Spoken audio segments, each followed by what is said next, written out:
আসসালামু আলাইকুম। একটা ভিডিও নিয়ে এলাম। দেখুন, গরুর মাংস দিয়ে আলু দিয়ে কষা হবে। কীভাবে করছি দেখুন। এই যে প্রথম তেল দিয়ে পেঁয়াজটা একটু ভেজে নিচ্ছি। লালচে লালচে করে পেঁয়াজটা ভাজা হয়ে গেছে। তাতে দিয়ে দিচ্ছি একটু আদা রসুন বাটা, তেজপাতা নেড়ে নিচ্ছি। তার মধ্যে দিয়ে দেবো এবার মশলা কিছু, আরও লঙ্কার গুঁড়ো, হলুদের গুঁড়ো, ধনিয়া গুঁড়ো, দেখুন নেড়ে নিচ্ছি।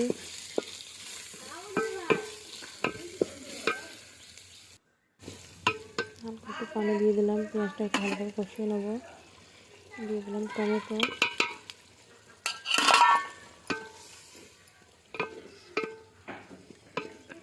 ভালো করে নেড়ে নিচ্ছি। মশলাটা ভালো করে হতে হবে, মানে মাংসটা একটু জাল করে রাখা ছিল, সেই জন্য সে মাংসটা দিয়ে একটু পানি দিয়ে ভালো করে রেখে দিচ্ছি ঢাকা দিয়ে। এখানে পনেরোটা ভালো করে কষিয়ে নেবো। প্রায় কষানো হয়ে এসছে, পানিটাও মরে গেছে। এর মধ্যে আলুটা দিয়ে দিচ্ছি, ভাজা আলুটা। যে আলুটা প্রথম ভেজে রেখেছিলাম, সেই আলুটার মধ্যে দিয়ে আলুটা নিয়ে একটু ভালো করে কষিয়ে নিয়ে তার মধ্যে পানি দিয়ে দেবো। কষিয়ে নেওয়া হচ্ছে।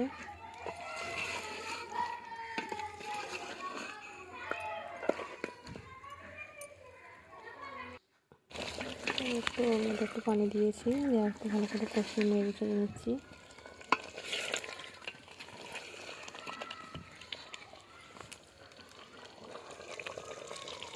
দেখুন ফুটছে পানিটা ভালোই, কখনো প্রায় হয়ে এসেছে।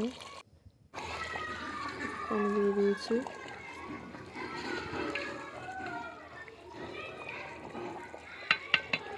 আলুটা প্রায় সিদ্ধ হয়ে এসছে। এর মধ্যে দিয়ে দিলাম জিরে গুঁড়ো,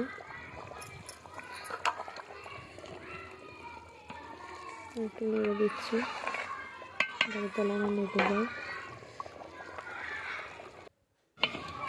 তরকারি হয়ে গেছে, মধ্যে ঢেলে নেবো। ঢেলে নিচ্ছি, হয়ে যাবে কালি। এর মধ্যে ঢেলে নিচ্ছি, দেখে দিচ্ছি ভালোভাবে। দেখুন তরকারি আমার রেডি। গরুর মাংস আলু কষা।